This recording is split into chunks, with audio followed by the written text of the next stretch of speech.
Post స్వాగతం సుస్వాగతం. చాలా చక్కగా చూస్తాను భయ్య. అయితే లాస్ట్ చూసుకున్నట్టయితే గౌతమ్ గారు, దాని తర్వాత ఆమె ఎవరు వచ్చింది, ఆమె పేరు గుర్తురాట్లేదు నాకు. ఇద్దరు వచ్చి ప్రియాంకలే ఆమె ఇద్దరు వచ్చి గేమ్ అయితే ఆడారు.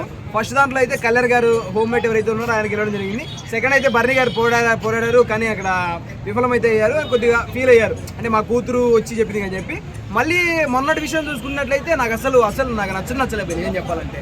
ఫస్ట్ సంజన గారు వచ్చి రీతు చౌదరి గారిని నువ్వు డిమాండ్తో అసలు ఏంటది, పర్సనల్ విషయాలు మాకు అవసరం లేదు. ఫస్ట్ థింగ్ వాళ్ళు ఏమని చేసుకొని నువ్వు నామినేషన్ ఏది గేమింగ్ పరంగా ఏందని ఉంటే గేమింగ్ పరంగా చెప్పాలి, కానీ అలా చెప్పడం అనేది ఫస్ట్ ఆ పాయింట్. దాని తర్వాత కళ్యాణ్ గారు వచ్చి రీతు చౌదరితో గొడవపడుతూ టేబుల్ తనడాలు, కింద పడేయడాలు, రౌడీ అంటే అది నచ్చలేదు. మరి చెప్పే మళ్ళీ ఇంకోటి ఏంటి, ఎవరు డిమాండ్ పవన్ తెచ్చి కళ్యాణ్ గారు గొంతు పెట్టుకోవాలి. అసలు ఏంటి అసలు పర్సనల్గా అది అసలు టెలివిజన్ ఎంతో మంది చూస్తూ ఉంటారు కదా, అలా మాట్లాడేది పద్ధతి. అంటే మనకు లోపల ఎన్నో ఉంటాయి, అంటే కోపాలు, ఆవులు, నష్టాలు, కుష్టాలు అన్నీ ఉంటాయి అన్నమాట. ఎక్స్ప్రెస్ చేసే విధానం బయట వేరుంటుంది, అలా ఉండాలి. కానీ మాట్లాడడం అనేది నచ్చలేదు. అదొకటి. అది క్లోజ్నెస్ లో అంటే అది పద్ధతి కాదు భయ్య. క్లోజ్నెస్ లో అంటే ఇప్పుడు అన్నావు ఏమనుకో చెప్తానని చెప్పి అన్నా ఏం అన్నా అనుకో ఎట్లుంటుంది, నీకు బాధ వేసింది. నువ్వు ఫ్రెండ్ కాదు, ఒక నిమిషం మాట్లాడే విధానం.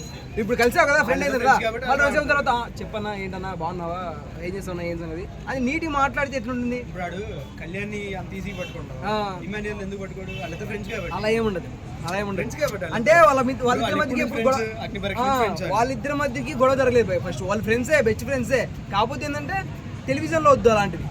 ఫ్రెండ్స్ అని కాదని చెప్పట్లేదు, అంటే 10 మంది చూస్తారు. సినిమా వేరు భయ్య. సినిమాకి అసలు నీకు నార్మల్ జరిగేదానికి సినిమాకి తేడా కదా. సినిమా వేరు, టెలివిజన్ జరిగేది వేరు మాట.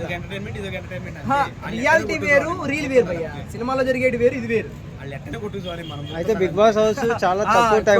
ఒక నిమిషం కొట్టుకోండి. జనాలు ఏమనుకుంటారంటే కొట్టుకోండి, చంపుకోండి, వేసుకోండి, తిట్టుకోండి, ఏమని చేసుకోండి, కానీ till end of the day జనాలను ఎంటర్టైన్మెంట్ చేయండి.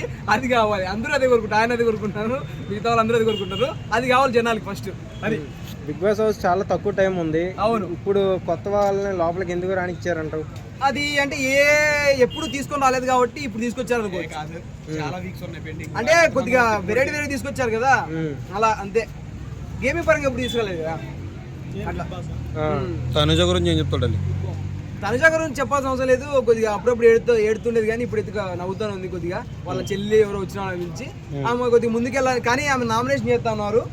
ఆమె నామినేషన్ లో అంటే అందరూ నామినేట్ చేశారు. 4 మెంబర్స్ దాకా నామినేషన్ చేశారు. లాస్ట్ ప్రీవియస్ గా అఖిలేకి ఏదైతే ఉందో అది అంటే హైపులో ఉన్న వాళ్ళకి కిందికి లాగుతారేమో అనిపించింది. ఆమె చెప్పింది కదా లాస్ట్, ఇమ్మాన్ గారిని లాగచ్చు కదా, నంది లాగుతారని చెప్పి.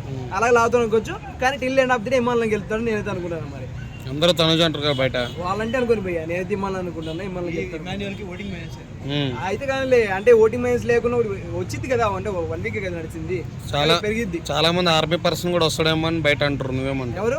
ఆర్మీ రావచ్చు. మీరేమో పవన్ అన్నారు, అన్నేమో తనుజ అంటున్నాడు. సరే ఓకే, ఈయనేమో డిమాండ్ పవన్ అంటున్నాడు, ఇంకోరేమో రీతు అంటున్నారు. నాకు తెలిసి నేను చెప్పాను, ఇమ్మాన్ ఫస్ట్ నుంచి కొద్దిగా కష్టపడుతున్నాడు కాబట్టి ఆయన కొద్దిగా మంచుకున్నాడు.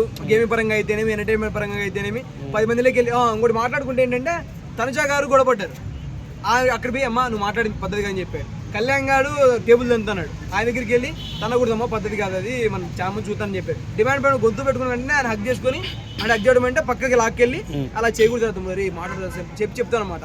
అంటే 10 మందిని ముందు నడిపించేవాడే నాయకుడు. అలాంటి ఇమ్మాలన్న అలా అనుకుంటున్నా. ప్రతి దాంట్లో చూసుకుంటే నెగిటివిటీ అయితే లేదనుకుంటున్నా. అది ఈ వీక్ ఎలిమినేషన్ ఎవరు అనుకుంటున్నారు? ఎలిమినేషన్ దివ్యా గారు భయ. ఫస్ట్ డబుల్ ఎలిమినేషన్ అయితే దివ్యా గారు ఒకటి, దాని తర్వాత బర్నీ గారు, సంజన గారు కూడా వెళ్ళిపోవచ్చు అంటున్నారు. సంజన గారు ఉండాలి, ఎందుకు మళ్ళీ మాట్లాడలేదు.